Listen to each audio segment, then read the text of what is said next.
আমার অনেক ভাই জানে না গাড়ির টেস্ট টোকেন করতে গেলে কত টাকা লাগে। অনেক ভাইরা জানে না, কিন্তু অনেক ভাইরা বড় বড় কথা কয় 30,000 লাগবে, 5,000, 800 টাকা লাগবে। যে সমস্ত ভাইরা জানে না সেই সমস্ত ভাইদের উদ্দেশ্যে আমার আজকের ভিডিওটা।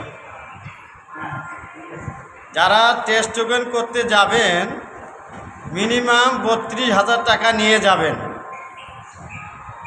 আর টেস্ট টোকেন ফটোকপি করবেন। স্যারের একটা 3 সার্টিফিকেট নেবেন, ফটোকপি নিয়ে বিআরডিসি ব্যাংকে যাবেন। গেলে টেস্ট টোকেনের ফটোকপি দিবেন, 3 সার্টিফিকেট ফটোকপি দিবেন, আর 32,000 টাকা দিবেন। দেখবেন আপনাকে টাকা 31,550 টাকা নিয়ে আপনাকে টেস্ট টোকেনটা দিয়ে দেবে। সবাই ভিডিওটা শেয়ার করবেন এবং সুন্দর সুন্দর কমেন্ট করবেন, নতুনদের পাশে থাকবেন। আসসালামু আলাইকুম।